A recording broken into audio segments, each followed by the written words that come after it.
Okay. Hi, everybody. My name is Jennifer with Inner Sight Living. If you don't know me, I am visually impaired and have a guide dog. And I have my friend Liz on the phone, and we're just going to have a discussion about the transitioning of my first guide dog, Topper, as he transitioned to the other side, to the Rainbow Bridge. And my goal is to, if you're going through something like this, to help you. There are a lot of things that I did that helped me through this process, and maybe some of what I did will help you through the process also. Also, it's to help people to understand that bond that happens with a guide dog, which is very different than a regular pet. I've had both. There's just a difference there. So say hey, Liz. Hey, everyone. Glad to be here, Jen. Thanks. Yeah, thank you for doing this. So I'm going to try to stay as vibrationally high as possible so that I don't get too weepy, so that I can kind of stay focused. But it may happen. I have felt a little bit weepy today. So last Thursday, my guide dog, my first guide dog, transitioned to the other side.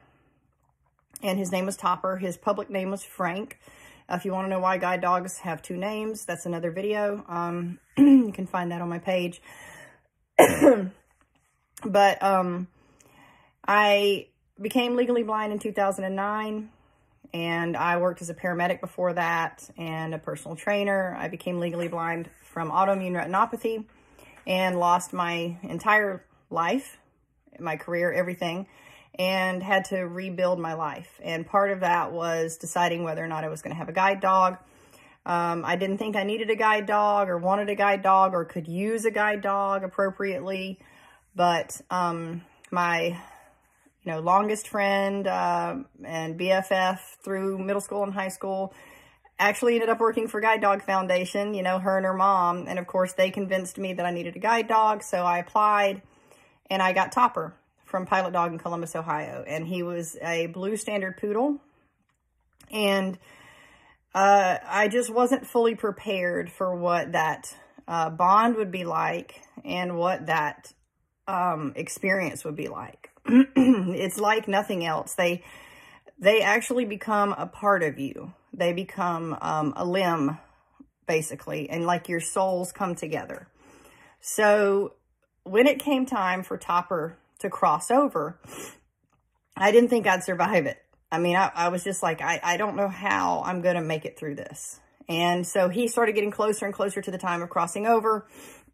And I knew that I had to do something to get through it, basically. And so I'm a yoga teacher, and, I have a very deep spiritual practice, a deep faith in God. So I started calling on that practice. Calling on my God, calling on Jesus, calling on angels, calling on my spirit guides. And I started trying to bring my vibration up, stay out of the body, or at least above the body as much as possible. And staying in reverence for this relationship, and staying in gratitude to this animal that had that had come here in this lifetime to serve me and to be a union and a team with me. So I worked on staying in gratitude and staying in reverence. So I asked my angels, I asked my guides, my spirit helpers, God, all of them. Okay. So y'all know who I'm talking about when I say I asked for my, support from the other side, or however I say it, you know who I'm talking about. I asked for that guidance and that support every time I felt myself slip into fear. When I started to slip into that, no, don't take him, or I can't do this, or, where I felt like I was just going to lose my shit, I would be reminded to step back into grace, to step back into reverence and gratitude. So on Monday, he woke up and it was clear that he was done. He didn't want to be here anymore. And he said it. He told me, he told others who can hear him, I'm done. I'm tired. I want to be whole again. And so I started trying to figure out how I was going to get through this, how am I going to do this? And that's when I started doing my prayers, you know, and trying to get into that space. And I was trying to decide whether or not I should call the vet and schedule the in-home euthanasia.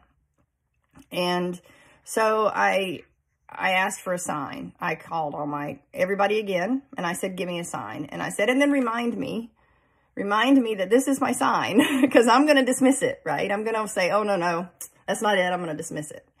So I did my prayer, and then I just went back to sitting there on the couch with him. And about 30 minutes later, my little wiener dog, Vienna, who's on the other side, came through. And then Sorsha came through, my poodle that's on the other side. And then my horses came to me. My 2 horses that are on the other side came through. And they came into my face, and they started breathing into my nose, because that's what I used to do. I used to hold their face, their nose, and I used to breathe their breath, because I loved the way horse breath smells. It's so sweet and grassy. And they were breathing into my nose, and all my animals started coming through, and they surrounded me. And then they turned and they looked at Topper, and they said, he's going to come with us. And then I heard on the right side, which is the side my angel talks to me, he said, there's your sign.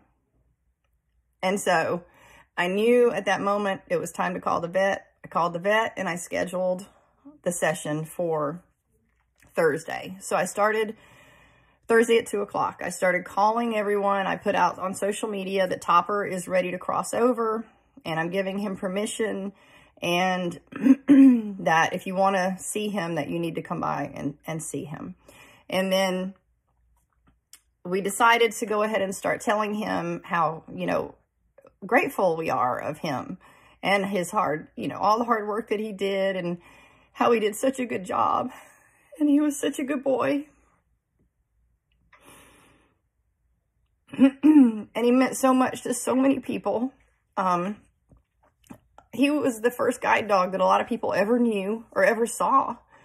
All the work that he did in the community that we did together, you know, all the lives that he touched, everybody, you know, told him that, whether it was people leaving comments on social media and I read them to him, or they came by and they actually saw him and they thanked him and they told him that they loved him and they said goodbye. And his energy was so high. It was like once I made the decision to go ahead and let him go, he relaxed. And he felt better. And it was like, okay, I don't have to be like this. I don't have to suffer, you know, be uncomfortable in this aging body that's painful, that I can't breathe. He had CHF, you know, he stopped eating. He realized that he didn't have to be in this body for much longer, that that it would just be a little bit longer, and everybody was going to love him like crazy until we gave him back to God. And I kept praying that he would cross over on his own, but he just wouldn't do it. And then Thursday came, and, you know, I started to feel panicky again. I started to feel, okay, I can't do this. And I told my friends that I can count on, my ride or dies, don't let me back out. Don't let me back out. If I start to panic and say, no, stop, don't let me, to remind me of, you know, that this is what he wants, and that it's only for a short period of time that we're physically separated. It's only for a short period of time. So, don't let me back out. And so people started to arrive, and I was sitting on the couch. I actually made a playlist for him, and I was playing the playlist. It was really for me. It was music that was giving me peace. And, oh, speaking of the playlist, there was a specific song that I wanted to hear when he crossed over. And I put the playlist on a shuffle, and the moment he started to cross over, when the vet was going to push the medications to help him cross, was when that song came on, and he crossed over while that song was playing. So, and that was on shuffle. So that's some divine order there. And, so people started arriving, and I was just sitting with him on the couch, and I had my hand on his rib cage so that I could feel his breath, because I knew that in just a little while I would never feel that breath again. And everybody started coming in, And I tried again to stay in gratitude, thanking him. If I started to panic, I would come back. Thank you, Topper. Thank you. Thank you so much for everything you've done for me. And I would come back to that this is such an honorable thing to be able to do, to be able to give him his life back. Once he's free of that body, he is alive again in spirit. He is whole in spirit, and he is with God, and he was at the Rainbow Bridge, however you want to look at it. And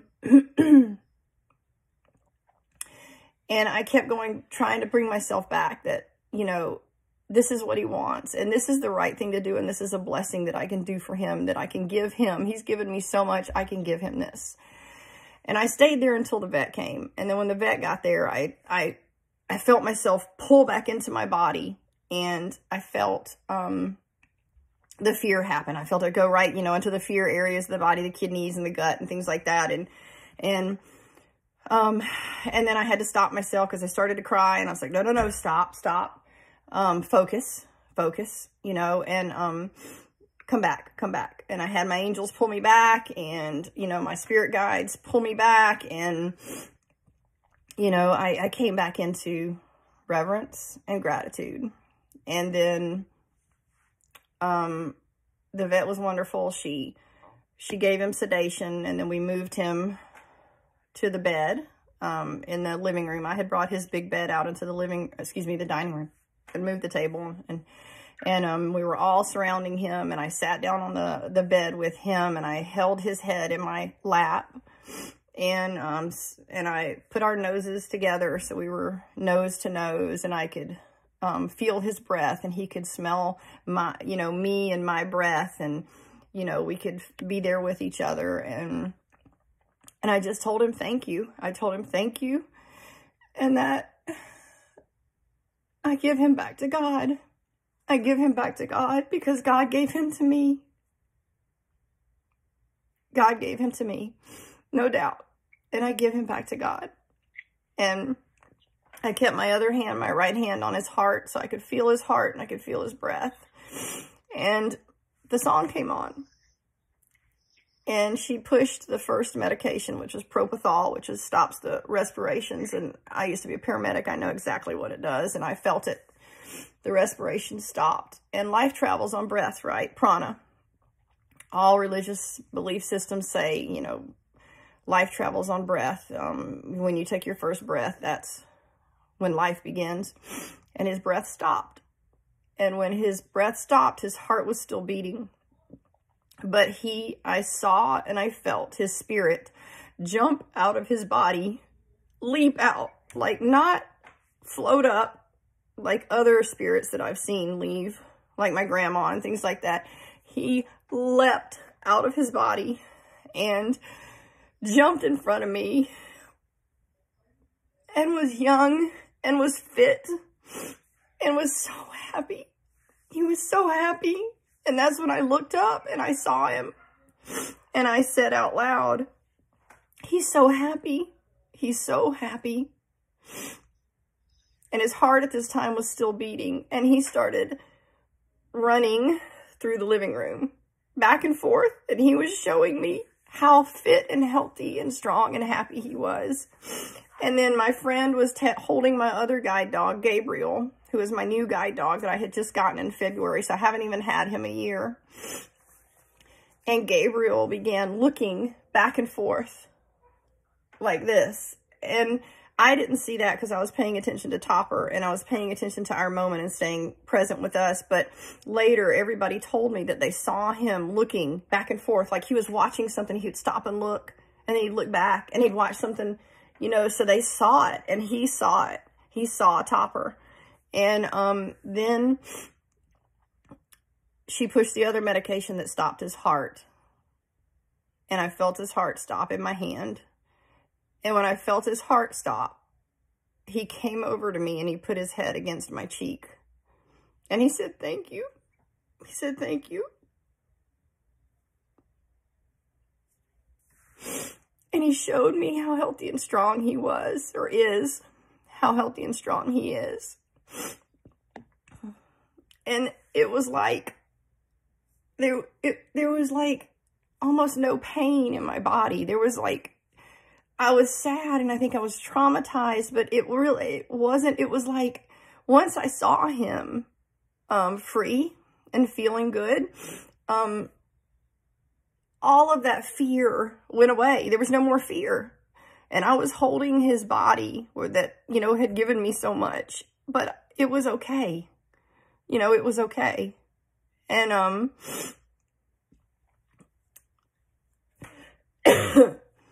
then,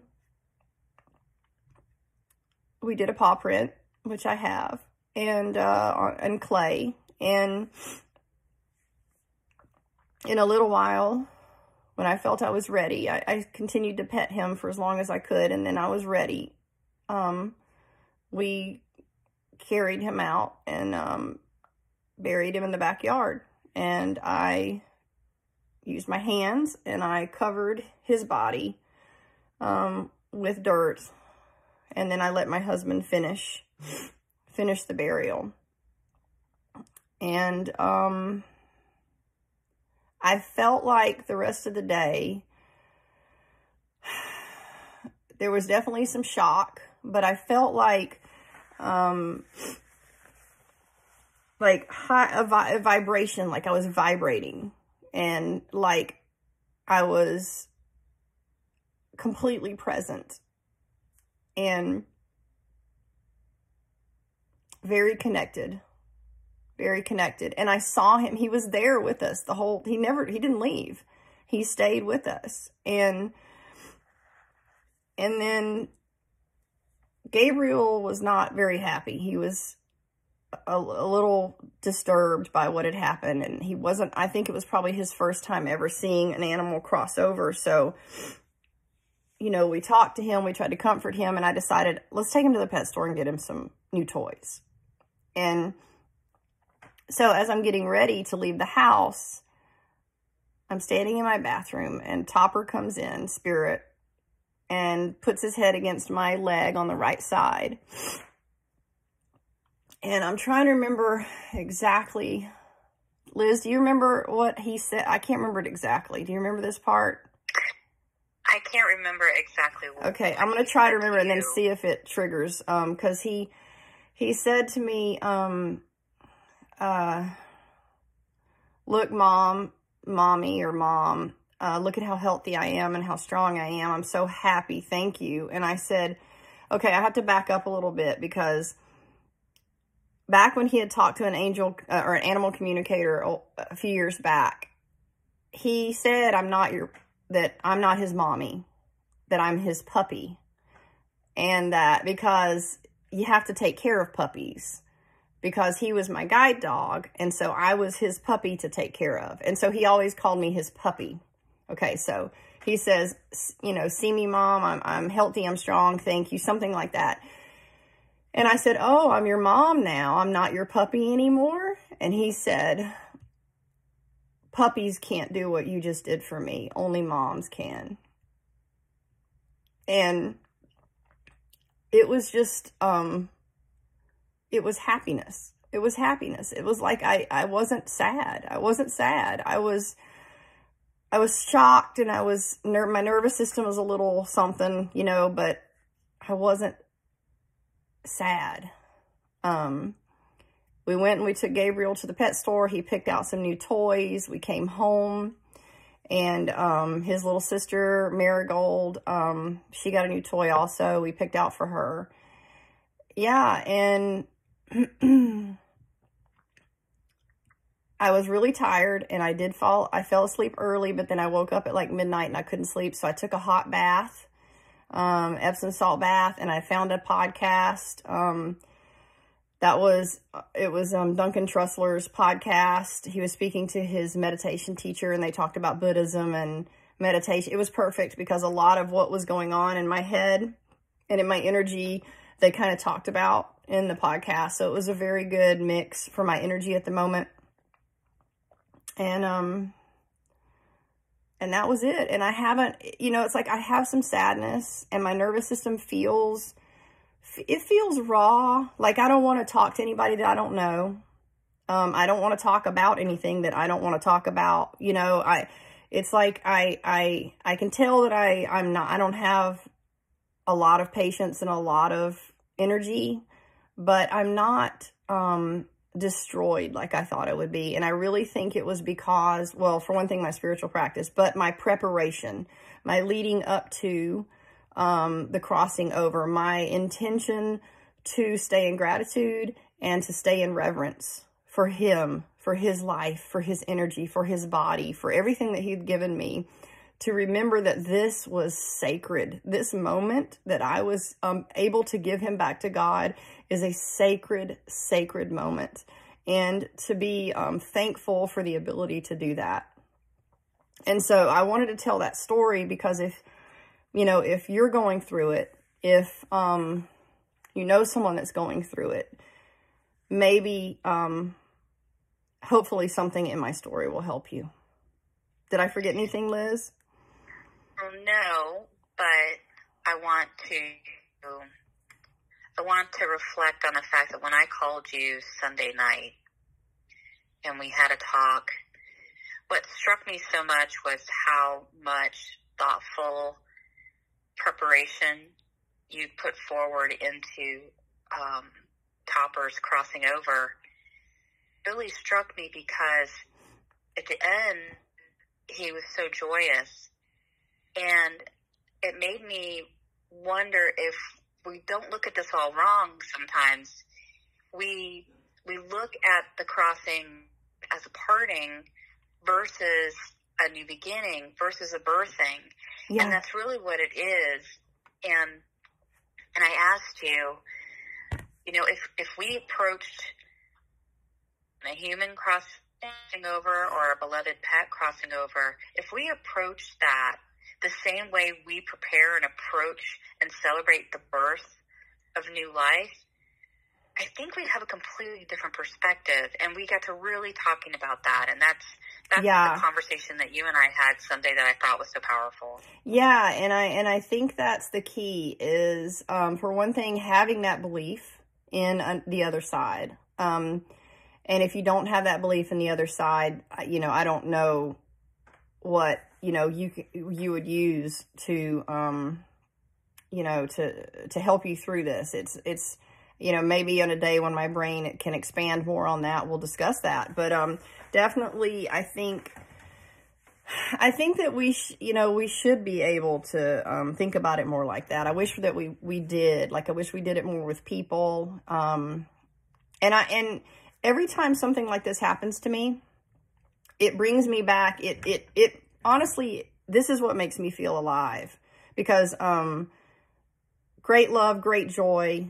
The balance for that is pain and grief, right? So, it's those two extremes are what I really feel human. Because I don't believe that we feel so much of that on the other side, that we're just kind of, we're in God's light, we're in our spirit, which is a high vibration. Here we get to have those human feelings that we just don't have.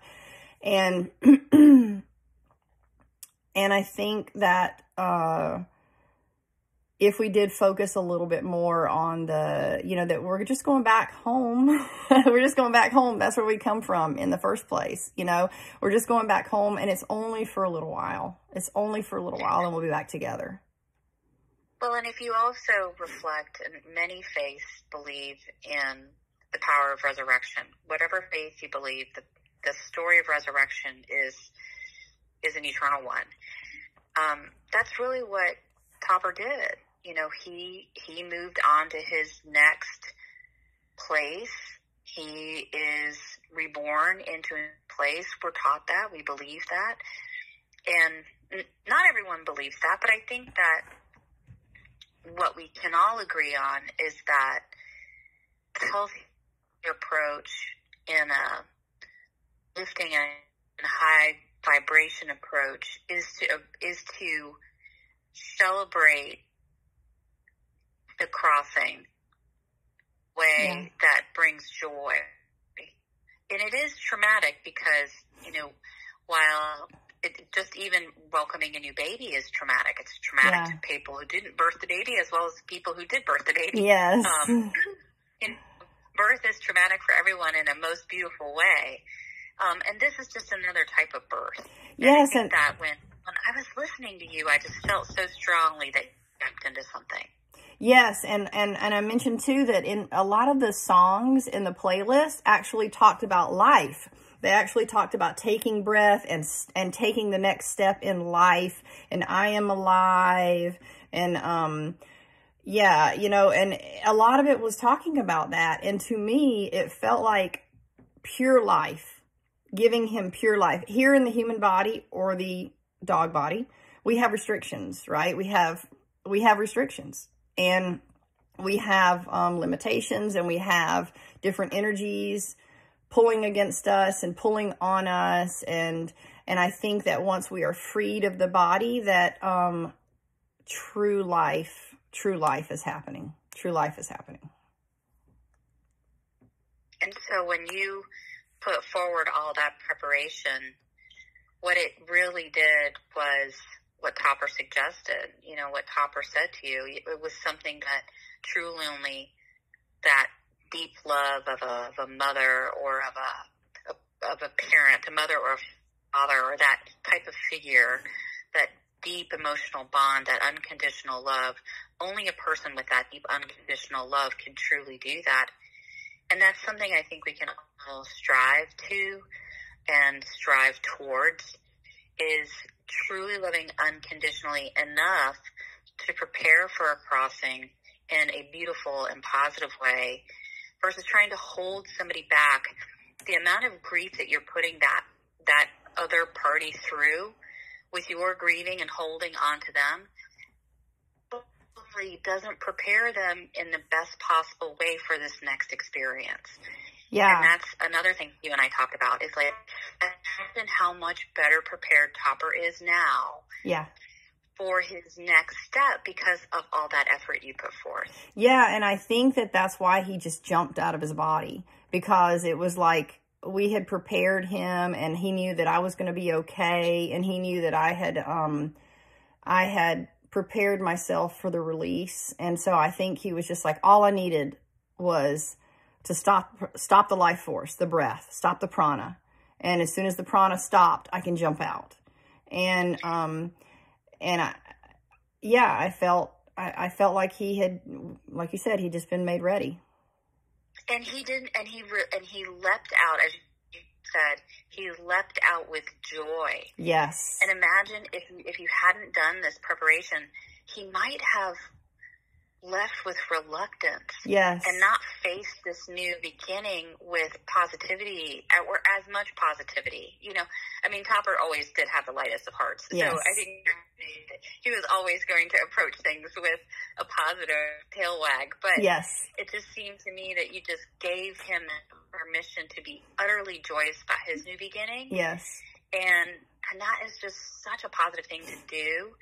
So I really encourage people to try to consider when you do have the opportunity to help someone cross, whomever that individual may be, and whatever they've meant to you, do it in a way that is about the new life they're entering into, and that birthing that they're heading towards. Yeah. And rather than what they're leaving. Yeah. Give them that gift. Yeah. And I think it's much easier said than done, and I think it's easier to do, not pretty easy, but it is easier to do when the person is in life, what we view as in life, where they are elderly. I can't imagine, you know, having to do that with someone who is, we view not at the point where they, you know, where we think it's too soon, you know. My brother had to take his son off of life support. I remember that. That was very traumatic, but that was my brother doing it. So I didn't actually have to, you know, make the decision and go through it. But I wonder, you know, is it possible? I'm sure some people can get into that space in that position. I don't, you know, it was a surprise for us. So we weren't really prepared. So, you know, I had plenty of time to prepare. So I think my lesson is I need to stay a little more prepared. You know, I need to stay in this space longer, more. I need to focus. I need to remember what it feels like. I need to remember that reverence. I need to remember that gratitude. I need to apply it everywhere with everyone. And, you know, like I had all these incredible people show up to help me through this process. And I had, you know, these, just all in my tribe, you know, and so I want to, they deserve that sort of, energy and that reverence also. So, you know, working on the staying present. Oh, that was another thing. Remember I was telling you how, I keep watching, like I've been watching Pride and Prejudice with Keira Knightley over and over for some reason. It's been my comfort movie through this. Yeah. Yeah. And so there's that moment, you know, in there when she and Darcy were, dancing and everyone else in the room disappeared. And so when I was sitting with Topper before the vet arrived and I was just had my hand on his ribs, feeling his breath, that happened, you know, and I made it happen because I thought of it. It popped in my head and I was like, okay, maybe that's the reason that I've been needing to watch this movie over and over, was to remind me that I'm capable of doing this. And so I had my hand on his ribs and I was just like, I'm going to, you know, bubble out everybody in the room and it's just going to be me and him. And that's what I did. And I just focused on his breath and I just pushed everybody out. Nobody else existed. Nobody else existed except for me and him. And I let that moment sink in for a little while and I enjoyed it. And then I allowed everybody else back in. But yeah, I watched that movie again last night too. And that's the, yeah. Yeah. And that's the beauty of it. And that's the power of it. I hate to do this, but I do have to run. Okay. Well, I think we've covered it all. Thanks Liz for, you know, helping me through this video, and hopefully it will help somebody else. And thank y'all for listening, and highest and best to everybody.